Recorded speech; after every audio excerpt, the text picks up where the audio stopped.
Hello, this is Reverend Dr. Tracey, and I am here talking with my good friend Pamela Berkowitz about BioField tuning.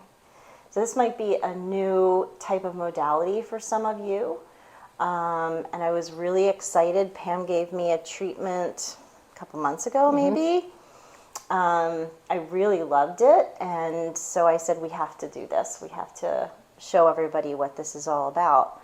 And everything being, in that quantum field and what's available for healing. I really find this to be a really interesting technique. Before we get into what that is, tell everybody a little bit about who you are, because you actually have more of a medical background in your past. I do. I don't know if it's distant past, ancient past, or recent past. Yeah, I feel ancient, so it's ancient. Yeah, it's feeling ancient. And I also wanted to say that, it's medical, but it's actually through the field of nursing. So I'm a registered nurse and an exercise physiologist. So I went back to school for that. Main point being that I'm a Western scientist to begin with, and a geek. Yeah. I've been a science geek. I was not open to the idea of energy. It didn't make sense to me. And I speak of this because I know there are a lot of people out there that still don't get what the field of energy medicine is. Yeah, true. And I've learned so much. I think one of the first places that I started to believe was actually in your yoga studio. Oh, yeah? Yes. I went out on a limb and took Reiki classes. 1 and 2 and 3. Yeah.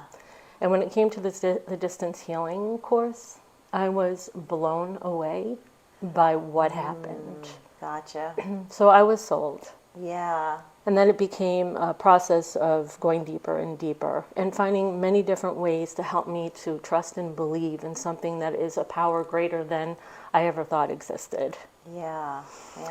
Then I went on to Ayurveda school, and I became a board-certified Ayurvedic health counselor and got to advance to Reiki, and yoga teacher, which came before the Reiki. But then BioField tuning came into my space, and it seemed like the perfect way for me to bring both sciences together, because you can geek out on it, and it's subtle energy that people can feel, and I can feel. These BioField tuning are actually tuning forks. And this whole modality was created correct me if I'm wrong, there's a Patricia McCusick, is that her name? Oh, Eileen Day McCusick. Eileen Day McCusick. Yes. And I think it said even for her, same thing, she had more of a medical background as well? She was a massage therapist to begin with. Okay. And actually got turned on to this, and then all of the education around it came afterwards, I think up to the PhD level. Gotcha. Yeah. Because it said on the BioField tuning site something about her researching for about 35 years before she came out with the modality around 1996. Is that correct? That does sound about right. Yeah. So did you study directly with her? I did. So, well, I'll say that the foundations level training was with people that she taught, and it was all virtual because of COVID. Oh, yeah. And then the advanced level, it was the same thing. So with groups of people that are actually have many modalities in their background already, also very powerful. So we learned from each other too. But recently, I got to do the advanced training, and that was in person in Vermont, and Eileen was there, and she taught it. So that was even more powerful. Wow. Yeah. I feel very lucky to have been able to do that. So tell us what it is. What is BioField? Well, what's BioField? Yeah, I'm glad you asked. Yeah. So guys, in order to explain it and not to geek out too much, and I decided I would bring in Ayurveda. So I said that I'm an Ayurvedic health counselor, and there are 5 elements in the universe that make up everything: ether, air, fire, water, and earth. But ether is something that was always thought to be that element that was space. It was in the night sky when you look up at 4 o'clock in the morning, if you happen to be out, because you can't sleep or you have to catch an early morning flight, which is how my kids actually experienced it for the first time, and said to me, "Mom, do you feel that? So that is ether. It's quiet, it's subtle, it's unmoving, unchanging, a very special something when you look up and you know there's something more than what's down here on earth. But for a long time it was thought that ether was empty space. Now there's theories that are very well supported and part of Eileen's research with many other scientists, that it's actually plasma and it's not actually empty space, but it is active. And part of this practice has to do with Schumann resonance, which is equivalent in frequency to the lightning strikes in the universe. So you can imagine, as above, so below. The universe is a macrocosm. We are microcosm. Same. So whatever's up there is as it should be. But down here on Earth, things kind of get screwed up, right? Because we have traumas. We have a lot of different experiences. We have, our drinking water's not the same. Our food's not the same. Things have been adulterated. So take that theory that, oh my gosh, it's actually electric. Well, we are electric also. We do have ether in us, according to Ayurveda, the space in our organs when they're empty. If our stomach is empty, there is space in there, and I'm not sure yet whether there is electric frequency waveforms that are going on in there, and that's a topic for another further research and study. But we know there's plasma. Plasma is the number one dhatu or tissue in the body according to Ayurveda, and there are 7 dhatus. So plasma. What's dhatu? Dhatu, sorry, is a tissue. Okay. So it starts with plasma, which is rasa, and then it goes to blood or rakta, then muscle and fat and bone and nervous tissue, reproductive tissue, and onward. So if our element or our tissue of plasma is not up to snuff, we're not feeding it well enough, if our food intake is not what our body needs to be nourished, and that's also another topic, right? Because we're each an individual and we all need different things. If the plasma or the rasa is not healthy, it's hard for the rest of our body to be healthy. So plasma and plasma connection. And what's the electricity part? Okay. Or electrical part? Thanks for asking. So for the last 200 to 300 years, we've had a mechanical and biochemical model for healing and medicine. It's mostly what we could see. And so we've got our heart structures, our bones, our skin. We can see it. Doctors were able to see certain things and make diagnoses and put 2 and 2 together and do some experimentation with cause and effect and find some good results with what we can see.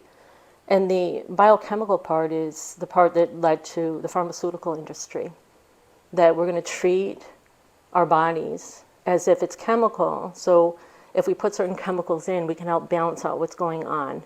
And then we had the blossoming of the pharmaceutical industry.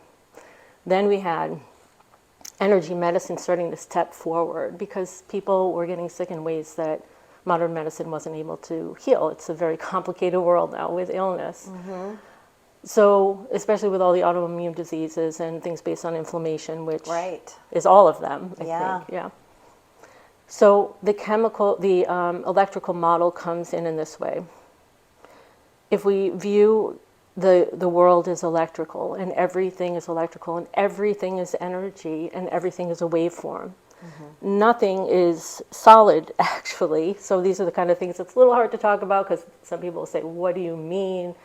This chair looks solid, but it's actually just atoms that are moving really, really slow, right? And the water, the molecules are moving faster, and then when we boil it and it becomes steam, we keep increasing the rate of speed. So everything in the universe is a waveform, and you could say it's the magnetic and electrical magnetic frequencies. So they've done a lot of studies now. Western medicine looks for ways to measure, and it's been difficult to find ways to measure energy. but it's happening. Oh yeah, they're finding ways now. Right. Because we're in a technological revolution. So as more technologies are coming through, they're able to capture those what were called unmeasurables before. Yes. Right? Yes, exactly. Yeah. And it's so exciting because a lot of us need proof. The great thing about energy work, which you know, a lot of the proof is in how it feels. So if Absolutely. that's data, Yes. right? Yeah, that's That- right. It's greater data than maybe reading a research article that says, if this, then that. This is, and Eileen says this, we're all citizen scientists. So what we experience is really important, and that is one of the reasons that I see for the declining health in our country. We don't feel that what we feel is so important, but maybe we take in information from the outside as more important than the inside. That is such a good point, Pam, really, because, you know, I'm doing all these shows and I'm experiencing all these modalities and I'm sharing that with the people that are watching. And yet, I still think a lot of people need the data. But this is data. This I is- love that. Yeah, I love that. to trust self. Yeah. Yeah. So the tool, or one of the tools, I guess we should say, that are used are these tuning forks. I've come across tuning forks before. I know there's a couple different types that you have here. And explain what happens when you're using a fork, because again, we're talking about all energy right now. So Right. So I'm going to say a little bit more about energy while I explain. wonderful. So what is a photon? It's a packet of light, and it's found in the universe. And what is a biophoton? It's a packet of light within us. So we are light bodies. We do emanate light, but we do emanate less light if we are, healing from a trauma, or we've just been, in an accident, or somebody just said something to us that upset us. When we're both part of the world, Tracey and I, of meditation and yoga, when we are seated in ourself and we're relaxed, or maybe when we're in Shavasana, and after, as hopefully we carry it through the whole day with us, our inner light is there, it's within, and we feel peace. But when we have something happen where we got upset, biophotons actually become dissonant, or there's they get perturbed, perturbations. They travel outside of the central channel, the Sushumna. If you study yoga or Eastern philosophy, this is the area where Kundalini is. It is our light. But these biophotons actually travel out into the field around us. And they can be found there with the sensitivity of forks at different frequencies. I'm holding the 174 hertz, 174 hertz. And this is considered the workhorse. When I strike it and move into somebody's field, I can actually be stopped. I cannot move. And that is a biophoton that has traveled outside of the body into the field. And I'll explain how we create the field with this practice so that we're within a 6 foot on either side compartment and 2 feet above and below the feet and above the head. But I will actually be stopped. And I will be in training with the biophoton where it is in its dissonant state. And I will strike, and I'll strike it for you in a minute, but just for the sake of sound, so I strike it again, and I come back to the same place. And what's happening is the fork is resonating with the biophoton that is dissonant. It's what we caused to happen from basically our minds, because I got hit by another car, and what did that make me mean? And I got emotional about it, and maybe I got upset with myself. That's emotion that it's getting in our way, and we carry that with us. So here I am, for instance, with that accident, and I strike again, and I keep going until the fork starts ringing in its true tone. which means that biophoton has come back to resonance. So then I can move on, and maybe I can move further in the field, maybe I can move all the way back to your body, or maybe I'm going to be stopped again. And in this field of 6 feet on either side of the body, there's a timeline. 6 feet out is your birth, your preconception, your birth, and your beginning of life. And then as I move in, it's going from birth to whatever age you are now. So say somebody's 60 years old. Halfway is going to be 30. So as I come up against things, I can even tell, like, there's something here. If need be, I could say to you, something around the age of 12 to 15 years old, and it has to do with the inability to let go of something. You were hanging on to something. Okay. And you don't even Wow. have to talk about it. You don't have to share it. But me just saying that to you, you might register like, oh man, yeah, we moved that year, and I left my best friend, and I'm still carrying that. So we work with it until we remove emotion from it. And that might sound like crazy powerful, but to experience it, you feel so relaxed.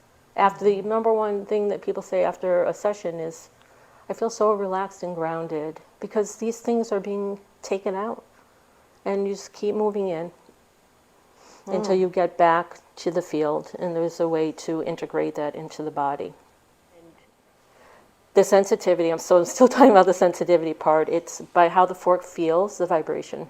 Can I hold it? Yes, you can. So you can hold it, and you can then hold it after striking to feel the difference. It's not as heavy as I thought. I was expecting it to be a lot more weighted. What is it made out of? I think it's a form of steel. I think it might be a stainless steel. If you hold this, you'll feel, because it's got the barrels on the end, this is a weighted fork. It's heavier. Heavier. And also there's a boot on it, so these forks can be used in different ways. The forks without the barrels are unweighted, and you can hear sound, which is, so I'll strike it now. Okay. So this you can hear, and if you want, you can feel it after it's struck. And you would hold it only down below that curve. Yeah. So you can feel vibration. There's something called a green striker that we use for the weighted forks instead. This is actually a real hockey puck, and I think it's like the ones that the official is what Eileen found works best. Wow. But for the weighted, you strike like this, and you can feel. You can't hear it as much. And you can't hear it. But the vibration's so different. Exactly. So this is considered fine sandpaper. This is considered rough sandpaper. If we move to a smaller fork, a higher pitch, this is even finer sandpaper. Oh, this one's finished. So say we have something in the field, or say we have only a short time and we don't want to go real deep, we can use weighted forks. Or say a person is in a very sensitive point in their lives, and they don't want a lot to change in one session. We can go lighter, and people can try out this method. There are many different things within it that we can do, many different types of sessions. Because sometimes you can have a detox. Thank you. Oh, yeah. And I have had a couple of people who have had big detoxes, which is amazing, because that's another way to know that something actually happened. Right. Yeah. Right. And it passes, and it clears stuff. Well, you talked about you feeling maybe negative physical sensations, but I'm thinking also you working with these forks all the time is constantly healing your field as well. That is what they say, and that's what they said in Ayurveda school also. The more consultations you do, you're also, it's not like being a massage therapist can be kind of tiring, on the hands, for instance, but you're still getting, right? Because you're connecting with that person, and it's an amazing space to be in. But yeah, it's also no doubt tuning whoever's in my dog is here for a lot of the tunings, and she is so zen and she is so wise, and I think it's the tunings. Yeah. Well, Pam, so I mean, I think we covered all of the basics on the forks, and I mean, you really did a great job explaining to everybody how they work. How about we do the session, and then we'll just meet back up after and see any closing comments and feedback. Sounds good. All right. Yeah. Yay Yay. for me. Yay for me too.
exhale.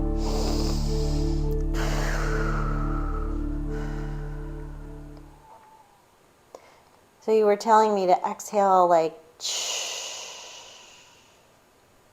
why? It's a good question. So she never actually explained why to breathe like that, but she does say to breathe like a boss, and if it's indicated. So the exhalation is the letting go, and if we're holding on to stuff. So I know this from other practices, so I never asked her specifically, but I always want to know every single answer. So I'm proud of myself for not asking, but we know that the exhale engages the parasympathetic nervous system, especially when we're engaging the belly and breathing all the way down to the belly. The vagus nerve is activated. So it's a good question. But yeah, the session was, I felt like it was almost like a light cleaning. It didn't feel like a deep, heavy thing. It felt like, and it didn't feel like, I don't know how long we were on the table, but it didn't feel long to me at all. Yeah, it didn't. It seemed to go pretty fast. And like I was saying, every session is very unique and reveals a lot. What I did find is, if I might say, because Yeah.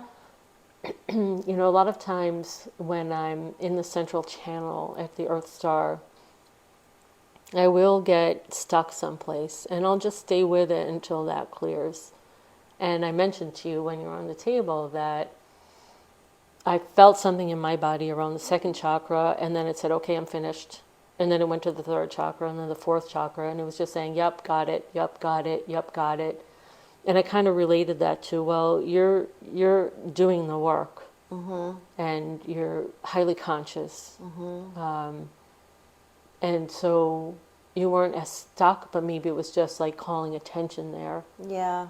Yeah. You did mention that at the end you felt it coming in. Yeah, at the end, at the very end, I don't remember your language, but it was like putting something around you, or I actually felt like Vacuum. it was like vacuum sealed. It felt like like it pulled me in, and then I felt all of it go down into that Earth Star. Okay, perfect. Out. But is there a network of people that people can search if they're outside of the area? Yeah, totally. So the BioField Tuning website has a directory on it, and you can find practitioners. And is there any other last bits of advice for anybody or comments before we close the episode? Only that, you know, I think it's amazing to have lots of choices, because different things resonate with different people. And not to shut oneself off. Something doesn't resonate. If we keep looking, undoubtedly something will. And if not today, maybe tomorrow or next year. But it's available to everyone in very many different ways. Yeah. Yeah. And there are doctors today that are very open to bringing alternative therapies in with your traditional Western therapies. So, you know, don't be afraid to talk to your doctor about some of the things that you're interested in, because I think a really good doctor will be open to anything that's going to help with your healing, right? Agreed. So, Agreed. thank you, Pam. Thank you. Tracey, thank you.